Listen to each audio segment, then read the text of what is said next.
All right, I gotta tell you a funny story. I got hired by this church, and they were starting a new service, kind of a contemporary service, or even a more contemporary than their contemporary service, sort of more the cutting edge. We were supposed to be edgy, man, and we were called Impact, and it was a pretty good experience for the most part. But I did have the uh, the lady that was kind of directing it, or the head honcho of it. What she played piano and sang, and she was a really nice person. We got along in on many levels, but I think she was gaslighting me because she'd give me a CD of these songs to learn, and the song might be clearly like in E minor or something, and I'd learn it, and I'd come in and I might have written a chart out, and there was lots of younger guitar players, maybe a mix of different guitar players coming and going, and keyboard players and drummers rotating in youth. Our band members were like age 16, 17, 18. And then I was like the older guy. I was the oldest guy there. And, we seemed to work it out. I'd play kind of the melodic things, or, the noodly parts, or the key riffs, and the kids would kind of strum. And some of the songs were pretty complicated. But our leader, my co-leader, I was kind of like second in command. She'd say, "Now what key are we in?" I'm like, "E minor," and she's like, "Yeah, I'm thinking E flat." I'm like, "Okay," because it was, the open strings, perfect for E minor, and E flat destroys that. I'm like, "Yes, sir. Yes, ma'am." You know. And so I'd go around and change everybody's chart with a pencil, like, "Hey, man, this is E flat," and cross out all the chords and change the key. Then the next practice, she'd say, "Now, what key were we in?" I'm like, "E flat." And she's like, "I don't know. I'm feeling D." I'm like, "D minor it is." So, of course, I'd run around and change everybody's chart. And it went on and on. It was always like that. She would always change the key. And it went on and on. And I'm like, this can't be happening. And I just run myself ragged trying to change these keys for her. And she could never, and then she would never remember what she said. And she's like, and we ended up going through, like, I kind of have a joke. We end up going through all 12 keys, end up back on E minor. "That's it. That's right. That's where I want you." I'm like, that's what, that's the right key initially. That's what I said. I mean, I wasn't always right about everything, but she was running me like on a hamster wheel.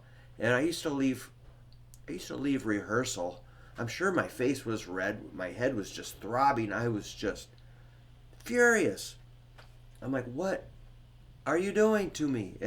But in the long run, it turned out not a big deal to play in different keys, but it was just chaos. And we would bring in like a professional pianist to accompany us, and she's like, "Okay, I'm going to document this and write this down." And she was great. She was a really good piano player. And she'd try to write out a correct chart, and then distribute it and write it out in chord by chord. This is the form of the song. And okay, I'll follow that. And then it was, we could never get on the same page. And so you know our our leader would kind of gaslight her, and that chick left. It was just too weird. I'm not sure it was intentional, but it was like weird. So, like, as far as charting out a song, I kind of learned some things about that. Um, and one format I kind of borrow from, or I try to replicate, is from this the Beatles Complete Chord Songbook. That's kind of the style of charts that we worked off of: lyrics and chords. One funny thing about that is, like, if a chord has, let's say the chords all have 2 beats, and then one chord has 4 beats, they don't indicate that. It'll be like 1, 2, 3, 4, 1, 2, 3, 4, but they don't show, let's see, like 1, 2, 3, 4, 1, 2, 3, 4. But there's no way to know that E and D are 2 beats and A is 4 beats. So I personally would write E, D, A, A. That's me. And I might even put a little count like 1, 2, 3, 4, 1, count. Put the numbers under the chord. What if the chord was 1, 2, 3 or 5 or something weird, which is totally possible. So that's one little thing I do is I'll make my charts a lot more literal, or I'll make like a grid. Like here's a box and that represents 4 beats. It's got 1 chord in it, and then the next box has 1 chord with 4 beats. The next box might have 2 chords, and it's kind of little hash marks under as how many beats are, say, 2 beats per chord. So anyway, I just thought that was kind of interesting. The idea of moving keys is really not, let's say it's G, and somebody goes, yeah, play that in G flat. Whoa, that doesn't work. You have to, come up here, find maybe a bar chord, or, some of those cowboy chords, you can't just move them up or down a fret, or C. Generally doesn't work like that. You have to, get into bar chords or the caged system.